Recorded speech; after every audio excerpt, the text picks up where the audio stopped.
Mistress stabbed pregnant wife in rage, but she never expected what the millionaire did next.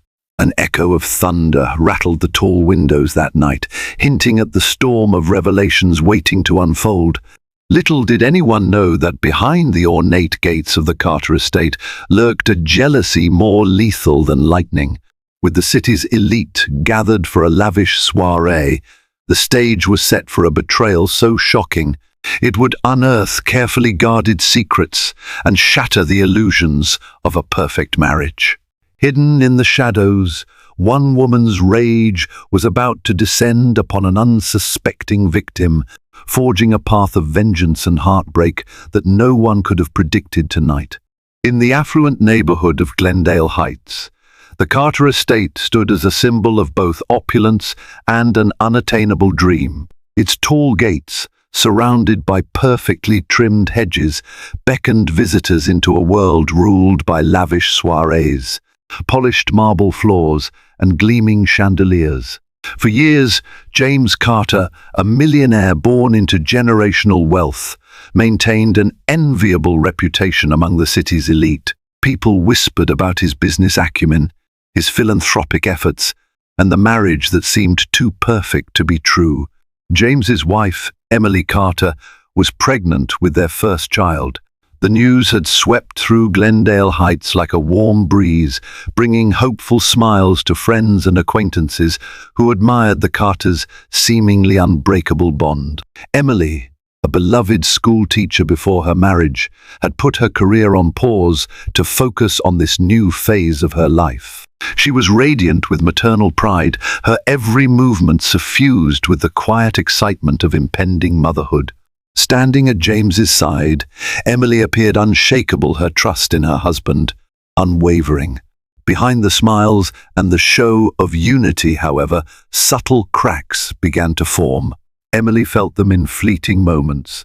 The late-night phone calls James never explained, the visits he made to a new property investment in the city's downtown area, the subtle shift in his demeanor whenever the conversation drifted toward the future. On one hand, James would speak about nursery decorations. On the other, a shadow would cloud his eyes whenever Emily touched on the subject of their baby's name or schooling plans.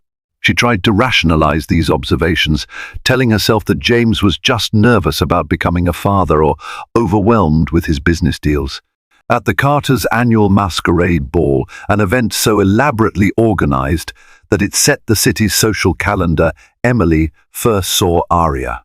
Beautiful yet understated, Aria didn't command the room with flashy attire or loud conversation. Instead, she exuded a quiet confidence and curiosity that lingered in her gaze. Emily caught Aria looking in James's direction more than once. A normal enough occurrence, she supposed James was, after all, not only wealthy but handsome, with a natural charisma that made him the center of attention. Yet something in Aria's expression was far from friendly admiration. It was as if she was silently claiming possession of the man Emily believed was hers alone. The days passed uneventfully after that fateful ball, but Emily found herself ruminating on Aria's face, the depth of her stare, and the unsettling sense that Aria had intentionally drifted into the Carter orbit. She confided in her oldest friend, Lauren Thompson, a nurse who had known the couple since their college days. Lauren tried to soothe Emily's anxieties, attributing them to pregnancy hormones and the stress of a high society life. But as Emily's suspicions grew more concrete, she felt compelled to act. Late one evening, while James was showering after a long day at work, Emily gathered the courage to scroll through his text messages, a boundary she never thought she would cross. Her heart pounded so violently that she worried the sound might echo through the marble corridors. Despite James's typical caution, he must have made a mistake. A series of texts glowed on the screen from a contact labeled A. They were cryptic and, at first glance, might have been attributed to a business associate talk of meeting times, hush-hush deals, and property mentions. But the tone was not professional. Beneath each exchange ran a current of something personal and intimate that made Emily's hands tremble. James exited the shower, and, in a panic, Emily nearly dropped the phone. Hastily, she put it back where she found it and slipped out of the room before he noticed her presence. Deep down, she already knew that the A in James's phone stood for Aria. That single piece of knowledge was the first fissure in the veneer of Emily's perfect life, one that threatened to shatter everything she believed in. Emily tried to confront James about the messages a week later, but her courage faltered the moment he breezed through the front door, exuding exhaustion and a vague sense of irritation. She watched him in silence, her trembling lips unable to voice the accusations swirling in her mind. She wanted evidence, something more concrete than suspicious texts and a single unsettling impression from the masquerade ball. Yet she felt her baby move inside her, a gentle reminder of the life they'd created together, and a wave of anger at the possibility that James might betray not just her, but their unborn child. Days turned into nights of anxious vigilance. Emily found herself scrolling through social media, scanning event photographs, and even glancing through Glendale Heights gossip columns in search of any mention of Aria. Bits of rumor surfaced, carrying claims that Aria was the daughter of a local real estate magnate who had fallen on hard times. Her name appeared in connection with various charity galas, but it was never accompanied by a clear identity or background. There was talk of her being an interior decorator, a traveling photographer, and even a corporate consultant, none of which Emily could verify. Despite the mismatch of details, it was evident Aria had a way of inserting herself into elite circles with minimal fuss. Emily's once peaceful nights became plagued with nightmares, each dream morphing into a twisted replay of James confessing his love for another woman, or Aria smirking behind a mask, while Emily stood alone in an empty nursery. The stress began to wear on Emily's health. She developed headaches, and her doctor, Felicity Hall, a trusted OB-GYN at Glendale Heights Medical Center, urged her to prioritize her emotional well-being. Stress is dangerous during pregnancy, Dr. Hall reminded Emily gently during a routine checkup. Nothing is worth risking your health or your baby's. Yet the gnawing suspicion only grew, fueled by brief glimpses of James's phone lighting up during dinner, his hurried apologies as he stepped out to take calls, and the mild annoyance he displayed whenever Emily gently probed him about who he was speaking with. Once she caught him on the phone near the estate's garden. He abruptly ended the conversation the moment he saw her. The look on his face shifted between guilt and frustration, leaving Emily even more certain that something was wrong. One afternoon, in a moment of steely resolve, Emily left the house with a clear objective: to find Aria. She drove to an upscale bistro called Lamont's, a known hangout for the city's wealthy. She had overheard James mention it on a phone call earlier that week. Sitting at a corner table, Emily nursed a cup of herbal tea, scanning the room for the woman who had haunted her dreams. Suddenly, there she was, Aria, stepping into Lamont's with effortless elegance. She wore a simple black dress that clung to her figure, her polished demeanor radiating a subtle air of confidence. Strangely, she seemed to be alone. Emily waited, pulse racing, to see if James would appear. Instead, Aria took a seat at the bar and exchanged familiar pleasantries with the bartender, who nodded at something she said before disappearing to fulfill her order. Summoning her courage, Emily approached. "Excuse me," she began, her voice wavering just enough that Aria noticed. "I was wondering if we could talk." Aria glanced at Emily's pregnant belly, then back up to her face, recognition flashing in her eyes. "Of course," Aria replied smoothly, her voice betraying no surprise. "Emily Carter, right?" The fact that Aria already knew her name was a jolt to Emily's system. She wondered if it signaled that Aria had been preparing for this confrontation. Taking a seat beside her, Emily tried to sound calm. "I've seen you at events. I just wanted to introduce myself and maybe ask you about something." "I can't quite place." Aria's lips curled in a slight smile. "I only attend a handful of events, but I recall the Carter Masquerade Ball. You have a beautiful home." That observation, so politely stated, flamed Emily's insecurities.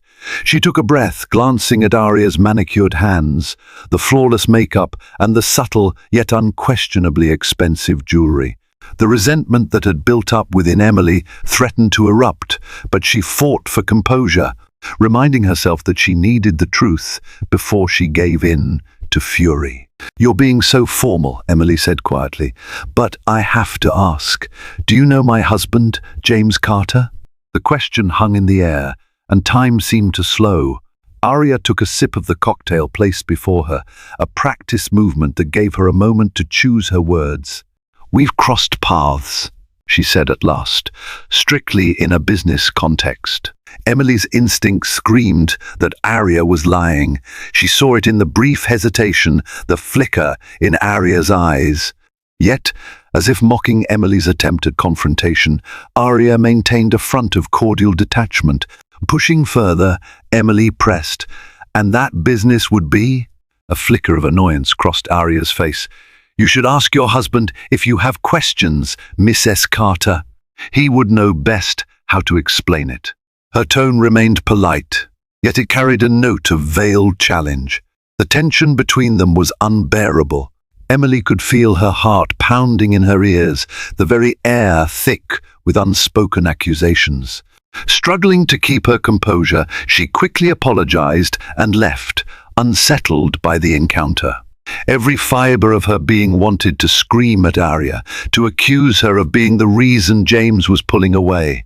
But in that carefully curated social environment, Emily found herself immobilized by the rules of politeness and public decorum. Driving home, she was plagued by questions. Had she just made a fool of herself? If Aria truly was involved in a legitimate business arrangement with James, what right did Emily have to barge in on that conversation? Yet her instincts told her otherwise. She vowed that if Aria was indeed James's mistress, Emily would protect her marriage and unborn child, no matter the cost. Emily's suspicions were confirmed one fateful evening when James claimed he had to work late at the office. Certain that he was lying, Emily decided to follow him. She drove discreetly behind James's car until it stopped at a swanky downtown apartment complex. From a distance, she watched him enter the building. Anxious, she waited in her car until he emerged an hour later with none other than Aria on his arm. He leaned in to whisper something that made her laugh, and a knife of betrayal tore through Emily's chest. Emily wanted to fling open the car door and confront them, but a paralyzing shock and heartbreak kept her rooted to her seat. She felt tears burn her eyes as her husband gently guided Aria to a parked sports car. The moment they disappeared into the night, Emily broke into anguished sobs. Doubt and delusions were no longer possible. Reality had slapped her in the face. Her marriage was not the fairy tale she had believed it to be. She was a wife scorned, pregnant with a child whose father was stepping into another woman's arms. The drive home was a blur of tears, anger, and confusion. That night, Emily could barely sleep. Her mind replayed the image of James and Aria together on an endless loop. The next morning, she confronted James with unwavering resolve. Her voice trembled with fury as she demanded he explain himself. At first, James tried to dodge her accusations, claiming that Aria was an investor in one of his startup projects, someone who required delicate handling because of her family's complicated finances. Emily refused to be placated by corporate jargon or half-baked excuses. "I followed you," she finally admitted, her voice shaking. "I saw you with her. Tell me the truth or pack your bags." James's expression crumbled. He sank onto the couch in the living room, pressing his hands to his face. For a moment, Emily thought she saw genuine remorse in his eyes. He confessed to meeting Aria for business, but admitted that their relationship had grown intimate. "It was a mistake," he insisted. "I got swept up and—" She was there, offering support at a time I was overwhelmed with everything: your pregnancy, the expansions, the looming deadlines. I never meant for it to go this far. Shaking with anger, Emily demanded to know if his affair was ongoing. James hesitated, which was all the answer she needed. The betrayal settled over her like a leaden blanket. Everything felt shattered: her trust, her sense of security, the bright future she had imagined for their soon-to-be-born child. James pleaded with Emily to give him time to fix things, but it was painfully clear that he was flailing between guilt for hurting Emily and an undeniable pull toward Aria. Over the next week, Emily oscillated between sobbing rages and moments of cold detachment. She refused to share a bed with James, choosing instead to sleep in the guest room. Feeling isolated, she reached out to her friend Lauren, who arrived at the estate and was horrified by Emily's deteriorating emotional state. Lauren urged James to stay away while she helped Emily pack a small bag. If Emily couldn't find peace under the same roof as her unfaithful husband, then it might be best for her to spend a few days at Lauren's apartment to gather her thoughts. Emily relented, craving a moment of clarity away from the opulent yet suffocating corridors of the Carter home. She tearfully told James she needed space, that she needed to protect herself and their child from the toxicity that his betrayal had unleashed. As Emily settled into Lauren's modest but cozy apartment, she wrestled with the question that plagued her the most. Should she try to salvage her marriage for the sake of her baby, or should she leave James altogether and face life as a single mother? Each day brought fresh waves of doubt. But one thing was certain: Emily was determined to confront Aria directly and make it clear that she would not allow this betrayal to go unnoticed or unpunished. Emily's opportunity came when she returned to the Carter estate to retrieve some personal belongings she'd left behind. The household staff informed her that James had gone out and wouldn't return until late. No sooner had Emily stepped upstairs to the master bedroom than she heard the front door open and close. Expecting one of the maids, she paid it little mind until she heard a woman's voice calling out James's name. Tensing, Emily peered over the railing and saw Aria standing in the foyer, wearing a sleek coat and carrying what looked like an overnight bag. The brazenness of the act stunned Emily. Not only was Aria intruding on her marital home, but she apparently believed she had every right to do so. Fury roiled in Emily's gut. She made her way downstairs, determined to expel the intruder. Aria froze, surprise flickering across her face as Emily approached. "Where is James?" Aria asked, her tone subdued but her posture defensive. A trembling rage took hold of Emily. "He's not here," she answered icily. "But I am, the pregnant wife, the one whose life you've helped ruin." Aria's expression shifted from annoyance to something like pity. "I'm not here to fight," she said softly, "but I do love James, and I won't let you stand in the way of that." Emily's jaw dropped. For a moment, she was rendered speechless by the audacity of the statement. Then her voice erupted in raw fury, echoing off the marble floors. "Stand in the way of it? He's my husband. That child I'm carrying is his child. You're the one who shouldn't even be here." Their argument escalated rapidly. Accusations flew like daggers, each woman blaming the other for the ugly, complicated predicament. Aria insisted that James had promised to leave Emily, that he had fallen out of love with her long before the affair began. Emily, in turn, berated Aria for preying on a vulnerable man who was going through a stressful time, for seducing a married man and undermining a future family's happiness. In the midst of this chaotic exchange, Aria's composure snapped. Her face twisted with anger as she launched into a tirade about how Emily had everything: wealth, social standing, and now a child. Aria had been born into privilege, yes, but her family had lost most of its fortune years ago. She was fighting tooth and nail to keep herself afloat in the world she believed was rightfully hers. James, she argued, was the only person who truly understood her desperation and ambition. Emily shook with hurt and fury. She thought about all the nights she had envisioned the life she and James would build, raising a child, supporting each other's dreams, growing old together. Now, all those hopes lay in tatters. She'd had enough. "Get out," she hissed, pointing toward the door. "Get out of my house and my marriage." Aria's eyes flashed with a savage kind of triumph. "This might be your house for now," she said, "but don't forget James invited me here. He wants me here." Before Emily could respond, Aria turned on her heel and marched toward the door, her heels clicking against the polished floor. That single confrontation felt like a watershed moment, one in which Emily realized that Aria wouldn't just evaporate from their lives. She was deeply entangled with James, and short of legal measures, Emily saw no clear path to remove her. Torn between despair and rage, Emily sank to her knees, letting out a broken sob that echoed through the corridors of the Carter estate. Emily retreated once more to Lauren's apartment, where she spent days locked in internal debates about how to salvage or end her marriage.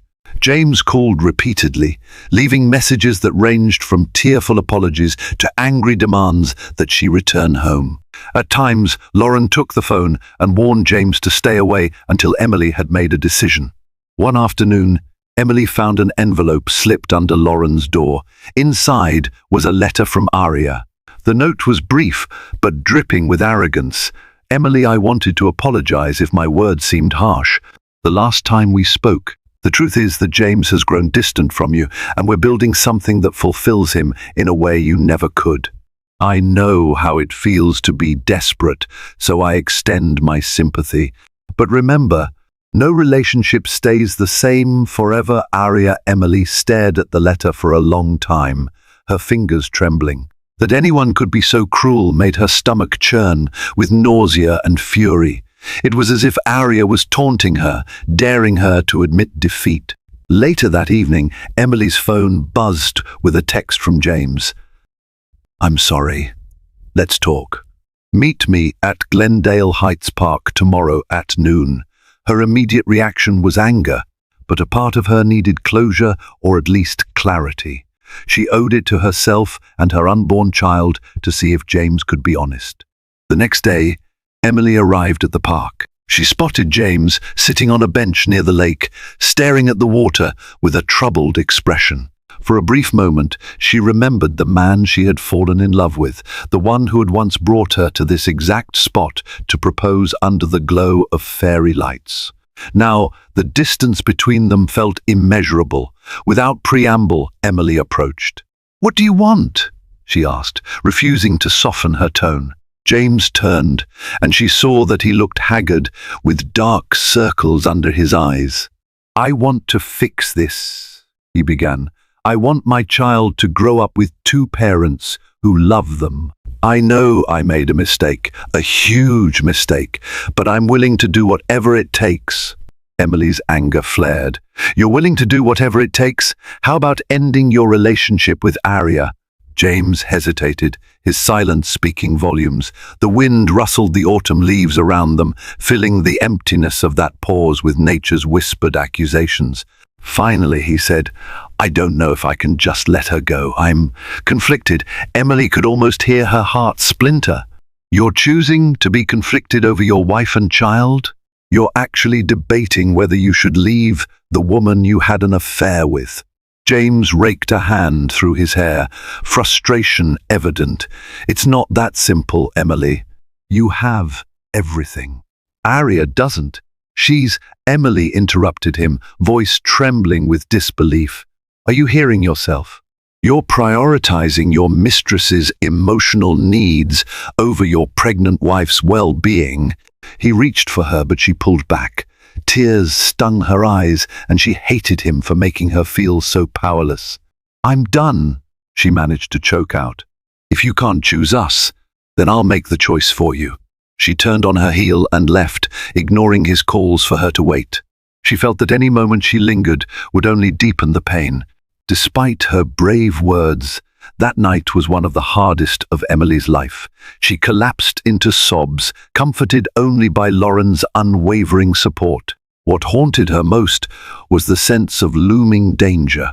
Aria's note echoed in her mind, a grim reminder that Aria was not content to remain quietly in the background. There was a predatory edge to her actions, a vibe that suggested she would do anything, absolutely anything, to secure James for herself. About a week later, a surprising visitor knocked on Lauren's apartment door. Detective Howard Bennett, wearing a worn trench coat and sporting a sympathetic gaze, introduced himself. He mentioned that he was investigating a break-in and vandalism case at the Carter estate. James had reported that someone had broken into Emily's old art studio at the back of the property, smashing several paintings she had created, leaving behind hateful graffiti directed at Emily. Detective Bennett asked Emily if she had any idea who might hold a grudge against her. Stunned, Emily could only think of one name, Aria. However, she lacked proof. "I have an enemy," she admitted, the word feeling foreign on her tongue. "But I can't say for sure it's her. She's involved with my husband." She detailed the affair and Aria's threatening behavior, including the letter. Although Bennett listened patiently, Emily sensed his skepticism. Aria, after all, came from a socially well-connected family. The detective assured Emily that he'd look into the matter, but reminded her that the case hinged on evidence. While the investigation took place, Emily found herself clinging to her last reserves of resolve. With Lauren's help, she filed for a temporary restraining order against Aria, citing the threatening letter and the disturbing vandalism at the estate. Though uncertain if it would be granted, Emily felt a bit of relief, taking proactive steps. A week later, a judge granted the order, mandating that Aria keep her distance from Emily under penalty of legal repercussions. But even this legal measure felt like a band-aid over a wound that was still bleeding. Each day, Emily's pregnancy advanced, bringing her closer to a delivery date she had once viewed as the culmination of her happiest dreams. Now, it felt overshadowed by heartbreak and the constant gnaw of fear that Aria's aggression might escalate. It was around this time that James began to call again, more frequently. Sometimes Emily answered in a moment of weakness, hoping for a miracle. Each conversation ended in tears and frustration. James still professed love for Emily, but refused to cut Aria out of his life completely. As infuriating as it was, Emily almost felt sorry for him. He sounded like a man trapped between guilt and lust, unwilling to do the hard work of choosing a path and dealing with the consequences. In quieter moments, Emily found herself blaming not just Aria but also James for giving Aria the power to destroy their marriage. She vowed that if James couldn't make the right decision, she would. A plan began to form in the back of her mind to leave Glendale Heights altogether, start fresh in another city where she could raise her child without the specter of infidelity looming over her. Yet a lingering part of her still yearned to see if James would come around, if the man she once knew would fight for his family instead of clinging to a doomed affair. One stormy evening, just as the last vestiges of daylight surrendered to night, Emily found herself alone at Lauren's place. Lauren had gone to cover a double shift at the hospital. The wind howled outside, lightning flickering across the apartment's windows. Emily tried to distract herself by browsing online baby items, selecting pastel-colored blankets and nursery furniture that might bring comfort in the uncertain future ahead. Suddenly, a frantic pounding rattled the door. Emily's heart leapt into her throat. She approached cautiously, peering through the peephole. To her horror, she recognized Aria. Her hair and coat were soaked from the rain, her eyes wide with a feverish intensity. Emily's first instinct was to ignore her, pretend she wasn't there. But Aria began shouting, her voice muffled by the door but still clear enough to convey desperation. "Open up, Emily. I need to talk to you. It's about James." Emily's mind whirled with conflicting emotions. Was James hurt? Did Aria have something important to say? She hesitated, acutely aware of the restraining order, but concern for James overrode her caution. She opened the door a crack, bracing her foot against it in case Aria tried to force her way in. "What do you want?" she demanded, struggling to keep her voice steady. Aria's eyes flickered to the door chain. "James is in trouble," she claimed breathlessly. "He got into a car accident, and he's asking for you. He won't talk to me." Emily's heart lurched. She pictured James lying in a hospital bed, calling her name in pain. Despite the anger she felt, the bond they shared was not so easily severed. "Where is he?" she asked, her voice trembling. That split second of distraction was all Aria needed. She shoved the door with surprising strength, dislodging the chain and knocking Emily backward. Startled and off balance, Emily fell to the floor. Aria charged inside, slamming the door behind her. Before Emily could get up, Aria was standing over her, eyes blazing with malevolent intent. "You stupid, spoiled brat!" Aria hissed, her voice shaking. "You think you can hide behind a piece of paper and keep James away from me?" Emily's voice caught in her throat. She tried to crawl backward, but Aria lunged. "I said, stay away!" Emily screamed, reaching for her phone to call for help. Aria snatched the phone, flinging it across the room where it shattered against the wall. Fury contorted Aria's features. "He's mine," she spat. "I don't care about your baby, your marriage, or your threats. Do you think that restraining order would keep me from taking what's mine?" Emily tried to calm her, but Aria was beyond reason. "You destroyed his love for me by getting pregnant," Aria continued, her voice cracking with an irrational edge. "You're the one who manipulated him, trapping him with this child." A surge of protectiveness flared in Emily, overshadowing her fear. "I didn't manipulate him," she snapped. "We were married. We wanted this baby together." Aria let out a bitter laugh. "He doesn't want it anymore." Her hand slid inside her coat. Before Emily realized what was happening, Aria pulled out a small knife, its blade gleaming in the flickering light. Emily felt her stomach twist in terror. She tried to scramble to her feet, but Aria moved with a sudden burst of violence. She swung the knife toward Emily, who instinctively raised her arm to protect her belly. A searing pain tore through Emily's arm. Gasping, she watched blood trickle down her sleeve. Summoning adrenaline-fueled strength, Emily kicked at Aria, momentarily throwing her off balance. Aria stumbled, and Emily tried to rush for the door. But Aria recovered faster than Emily expected, grabbing her by the hair and yanking her back. Emily shrieked, the sound echoing in the small apartment. "You should have stayed away!" Aria screamed, bringing the knife down again. This time, Emily twisted her body to shield her pregnant belly, taking the blow to her side. Agony radiated through her. She felt warm blood pooling, staining her clothes. Dazed and in shock, Emily collapsed to her knees, instinct screaming for her to protect her unborn child at all costs. In the background, Emily heard voices shouting from the hallway. Neighbors had heard the commotion, and someone banged on the door. "Is everything okay in there?" a muffled voice called. The door burst open under a neighbor's force, just as Aria raised the knife once more.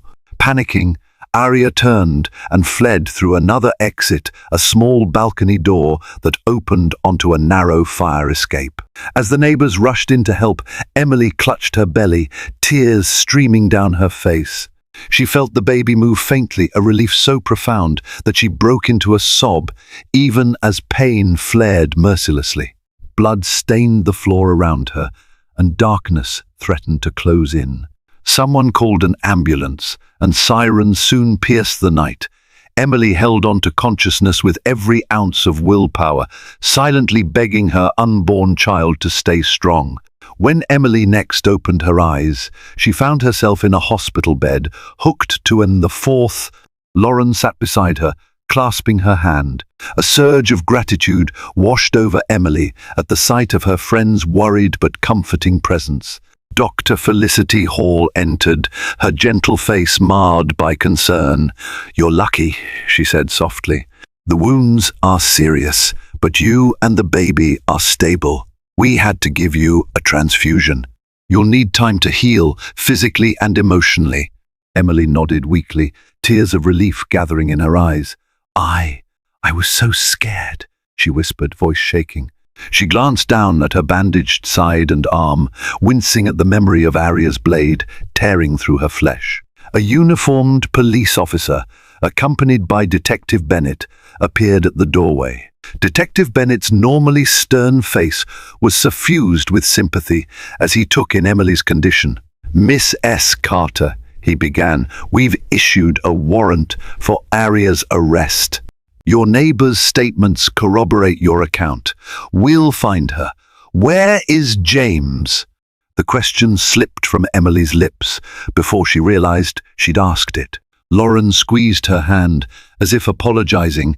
Detective Bennett cleared his throat. "He's on his way here. We spoke to him. He was distraught when he heard what happened. Part of Emily wanted to see James, needed the comfort of the man she had once loved so deeply. Another part felt a cold fury at his role in enabling Aria's presence in their lives. If he had cut Aria off earlier, would they be in this situation now? A few hours later, James walked into the hospital room.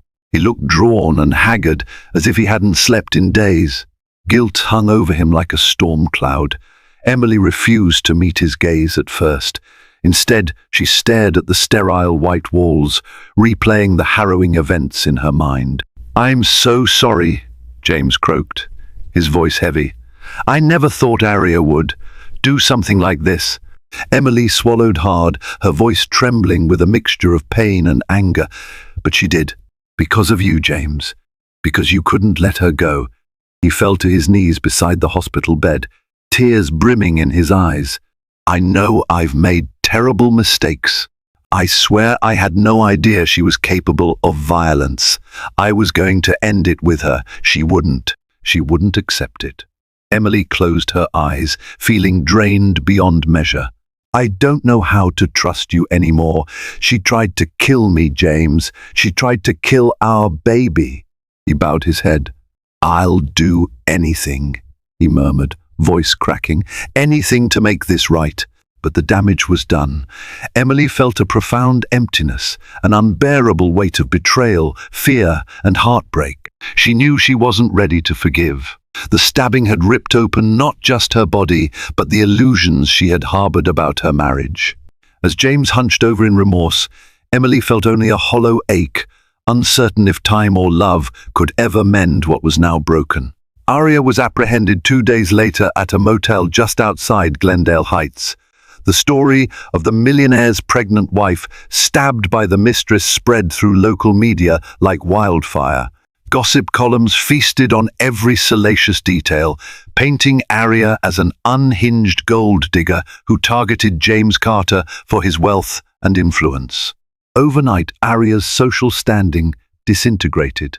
Her old acquaintances, upon hearing the news, distanced themselves in record time. Detective Bennett led the investigation with a thoroughness that bordered on relentless, determined to compile airtight evidence against Aria. Security footage from Lauren's apartment complex corroborated witness accounts. Additionally, the judge had already granted Emily a restraining order. Aria had violated it in the most violent way possible, cementing the severity of her crime. Charges against Aria ranged from aggravated assault to attempted murder. Meanwhile, James tried desperately to reconcile with Emily, making daily visits to the hospital until she was discharged. He offered to hire the best private security to protect her. He suggested therapy sessions, tearfully insisting that he realized now what he stood to lose. Yet, each time Emily saw him, she was reminded of the depth of his betrayal. While she appreciated his sudden concern, the emotional wounds ran too deep to be soothed by belated guilt. The day Emily left the hospital, an unexpected development arose. Aria claimed in a statement to the police that she was pregnant, too allegedly with James's child. Words spread like wildfire, fueling speculation and scandal across Glendale Heights. Overnight, the narrative shifted. Tabloids salivated over the possibility of dueling pregnant women, each carrying the child of a wealthy millionaire. Aria's accusations were deemed questionable, especially given her mental instability, but the claim alone was enough to stir up drama. Shaken, Emily confronted James about the possibility that Aria might be telling the truth. He looked equally troubled, swearing that he had always been careful with Aria, that he didn't believe she was pregnant. But the seeds of doubt were planted. The thought that Emily might share a child with a sibling born out of this violent, toxic affair was almost too much to bear. Even Lauren, who despised James for his role in the entire tragedy, advised Emily to confirm or refute Aria's claim. "You need to know," she said gently, "for your own peace of mind." Emily agreed, and James volunteered to arrange for a paternity test if Aria would consent. In the meantime, Emily tried to stay focused on her own recovery, attending prenatal checkups where Dr. Hall reassured her that, though her injuries were serious, her baby remained healthy and strong. As the trial date loomed for Aria, Emily found herself in a swirl of conflicting emotions. Part of her wanted to see Aria locked away for good, ensuring her child would be safe from further harm. Another part remained haunted by pity for a woman so consumed by desperation and obsession that she had thrown her life away. Worst of all, a quiet corner of Emily's mind acknowledged the role James played in fueling the entire catastrophe. If he had been honest, if he had ended his affair before it escalated, none of this might have happened. The day of Aria's preliminary hearing arrived with the usual media frenzy. Photographers lined the courthouse steps, eager to capture shots of the pregnant victim, the accused mistress, and the millionaire husband caught in the crossfire. Emily, wearing a long-sleeved blouse to hide her healing wounds, walked into the courtroom, flanked by Lauren and a private security guard James had insisted on hiring. Aria entered in handcuffs, her once glamorous demeanor replaced by hollow cheeks and a hardened glare. She did not look pregnant, but the mere possibility hung in the air like a dark cloud. She locked eyes with Emily, an undercurrent of hatred seething beneath her surface composure. During the hearing, the prosecution presented their evidence, highlighting Aria's repeated violations of boundaries, her threatening letter, and the brutal attack at Lauren's apartment. Aria's defense attorney tried to paint her as a woman driven to emotional extremes by James's manipulation, claiming he had made grand promises of divorce and a new life, only to renege when Emily's pregnancy complicated matters. The defense further alleged that Emily had provoked Aria, cornering her into a state of violent desperation. The turning point came when Detective Bennett took the stand, meticulously detailing how the crime scene evidence contradicted Aria's claims of self-defense. Neighbors testified to hearing Emily scream for help, describing the violent break-in. The judge ruled in favor of proceeding to trial, and Aria was remanded to custody without bail, given the severity of the charges. Outside the courtroom, Emily felt torn between relief and fear, knowing a lengthy trial lay ahead. She found no comfort in James's company, who lingered near her like a shamed dog. The final blow of the day came when Aria's lawyer leaked a document to the press, a purported sonogram that Aria claimed was hers, fueling even more speculation about her alleged pregnancy. James and Emily retreated from the ensuing chaos, heading straight home to the Carter estate for a tense discussion. Sitting in the drawing room of the Carter estate, James looked more fragile than Emily had ever seen him. Gone was the confident entrepreneur used to commanding boardrooms and social galas. In his place sat a man haunted by guilt, fear, and regret. Emily, still too weak for extended confrontations, sat quietly, waiting for him to speak. "You deserve better than this," James finally said, his voice low. "I can't undo what happened, but I want to take responsibility. I need to protect you and our child, financially, physically, and emotionally." She studied him, uncertain. "What are you saying?" James inhaled shakily. "I've spoken with my attorneys. I'm going to file for divorce from you." Emily's eyes widened in shock, her heart pounding at the perceived betrayal. He quickly raised a hand, as though to stop her from reacting. "Not because I want to be with Aria," he clarified, "but because I've caused you enough pain, and I'm not sure I can ever regain your trust. I think you and the baby deserve a fresh start, free from my mistakes." Emily stared, her emotions a riot of betrayal, relief, and heartbreak. She didn't know how to respond. For months, she had demanded that James choose her unequivocally. Now he seemed to be doing the opposite, severing ties in a gesture that might be interpreted as noble or as cowardly, depending on one's perspective. He continued, voice trembling, "I'm transferring a substantial portion of my assets into a trust for you and the baby. You'll never have to worry about money. I know it's not enough to atone for what I've done, but it's a start. I don't expect you to forgive me or ever want me back. I just want you safe." Tears slid down Emily's cheeks. She had fantasized about leaving, about building a new life elsewhere. Yet the finality of it all, James handing her a divorce and effectively admitting he'd lost the right to be her husband, hit her harder than she had anticipated. A swirl of questions crowded her mind.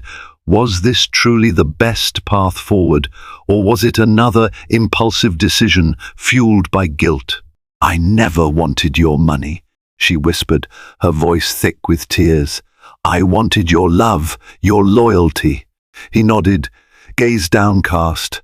"I know, and I failed you in the worst way. Maybe someday we can find a different path. But right now, this is what I can do." In that moment, Emily felt both heartbreak and an odd sense of release. This was not the fairy tale ending she had envisioned, nor was it an easy resolution. But perhaps it was a necessary one. The illusions that once bound them had shattered. Acceptance, no matter how painful, was the only way forward. While the divorce proceedings began, Aria's criminal trial loomed. Tension simmered throughout Glendale Heights. Emily found herself in a limbo of uncertainty, focusing on her physical recovery and planning for life after the final gavel struck on her marriage. She had begun searching for a new home in another part of the state, somewhere far from the memories haunting her in Glendale Heights. About 2 weeks before the trial was set to start, shocking news rippled through the local media. Aria had lost the baby she claimed to be carrying. Speculation soared. Had she ever truly been pregnant, or had she concocted the story as a desperate ploy for sympathy? Emily felt a mix of horror and grim relief. If Aria had truly been pregnant, the loss, no matter how manipulative she had been, was tragic. If the pregnancy had been a lie, it only confirmed the level of deceit Aria was capable of. Either way, the news dealt a serious blow to Aria's credibility. In pre-trial hearings, the prosecution hammered home the point that Aria's claim had never been substantiated with legitimate medical records. Her sonogram appeared to be from a friend who was genuinely pregnant, a fact discovered when that friend came forward. On the day of the trial, Emily took the stand, her heart in her throat. She recounted the terrifying moments of the stabbing, describing how Aria had broken into Lauren's apartment under the pretense of bringing dire news about James. The courtroom fell silent, all eyes on Emily as she described the blade's cold glint, the burning pain of the stab wounds, and the sheer terror for her unborn child. Aria sat, expression vacant. She offered no outbursts, no angry rebuttals. Her defense team tried to paint Emily as a scorned wife who had exaggerated the violence. But the physical evidence, Emily's injuries, the broken door chain, the neighbor's testimony corroborated her account. It didn't take the jury long to return a guilty verdict on charges of aggravated assault and attempted murder. As the bailiff led Aria away, Emily felt a fleeting twinge of pity. Aria's eyes burned with hatred, but beneath that, there was a flicker of fear. For a moment, Emily wondered if, under different circumstances, Aria might have sought help for her obsessive, destructive behaviors. But it was too late. Consequences had caught up with her. With Aria sentenced to a lengthy prison term, Emily found herself facing an uncertain but more peaceful future. The baby's arrival was imminent, and she poured her energy into preparing for motherhood. She invested in a small suburban home in Fairview, a few hours' drive from Glendale Heights.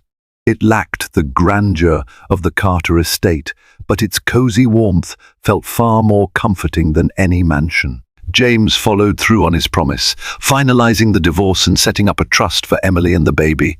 The settlement was generous, but Emily accepted it more out of practicality than a desire for luxury.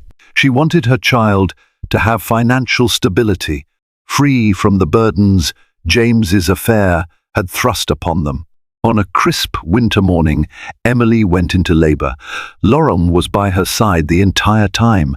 After hours of intense contractions, Emily gave birth to a healthy baby boy. Exhausted yet filled with overwhelming love, she held her son against her chest, tears streaking her cheeks. In that moment, every tragedy she'd endured felt distant, overshadowed by the miracle of new life. She named him Ethan James Carter, honoring the father whose choices had broken her heart, but whose blood ran through their child's veins. News of Ethan's birth reached James quickly. He showed up at the hospital, hesitant, fear mingling with hope in his eyes. Emily allowed him in, albeit cautiously. The sight of James cradling Ethan in his arms proved both tender and heartbreaking. For a fleeting moment, they shared an unspoken bond love for the tiny life they had created. Yet the wounds remained, unhealed. The divorce papers were signed, their paths diverged irrevocably. Before James left the hospital room, he gently kissed Ethan's forehead. Turning to Emily, he spoke softly, "Thank you, he's perfect." Emily managed a small smile, tears blurring her vision. They had come full circle, in a sense. Once lovers, now near strangers, bonded only by the innocent child in their midst. No matter how fractured their relationship might be, Ethan deserved to know his father provided. James upheld his duties responsibly. Weeks turned into months, and Emily adjusted to her new life as a single mother. She found joy in every milestone of Ethan's growth, from his first gummy smiles to his initial attempts at rolling over. In these fleeting moments, the traumatic memories of Aria's attack and James's betrayal felt like a distant storm. The scars on her body reminded her of the darkness she had survived, but each smile from Ethan offered a ray of hope. James visited occasionally, always respectful of Emily's boundaries. Their interactions remained polite, tinged with the sadness of what might have been. Sometimes, Emily caught a glimpse of regret in James's eyes, as though he recognized the enormity of his loss. He never pressed for reconciliation, perhaps understanding that too much had transpired between them. Aria's case faded from the headlines. She would spend a large chunk of her life in prison, haunted by the choices she had made. The Carter name retained some of its old luster in Glendale Heights, but the scandal had left an indelible mark. Emily's acquaintances in the social circle still gossiped about the affair and the attack, Yet as time went on, the city found new scandals to fixate upon. Slowly, Emily built a small community for herself and Ethan. She reconnected with former colleagues from her teaching days and even considered going back to work part-time, aiming to carve out a future driven not by wealth or prestige, but by her own sense of purpose. Occasionally she wondered if she could ever love again. The possibility both intrigued and terrified her. On a peaceful summer evening, Emily found herself rocking Ethan to sleep in the nursery. She had lovingly decorated with soft pastels and gentle lullabies. As she gazed at her son, she whispered a silent vow to protect him from the chaos that had once threatened his life. She had learned a painful lesson that illusions, even grand ones, can shatter in an instant, yet from the shards, one could still forge a new path, built on truth rather than make-believe. In the end, Emily realized that the greatest wealth she could ever possess was not James's fortune or social status. It was the wisdom she had earned through heartbreak, the love she shared with her child, and the ability to move forward, determined never again to let another person's say it define her worth. Real trials don't always end with clean breaks, but Emily's journey reminds us that survival and growth can emerge from unimaginable pain. She made the agonizing choice to stand on her own, refusing to let betrayal define her or endanger her unborn child. While James was forever marked by the consequences of his affair, and Aria paid a steep price for her violent obsession, Emily found strength in embracing her new reality. She learned that true security doesn't come from wealth or status. It comes from self-respect, courage, and an unshakable resolve to protect what matters most. If this story has gripped your emotions and kept you on the edge of your seat, be sure to like, share, and subscribe. Help others discover the powerful lessons hidden within Emily's tale of heartbreak and resilience. Until next time, stay strong in the face of life's storms and cherish those who stand by you when the thunder rolls.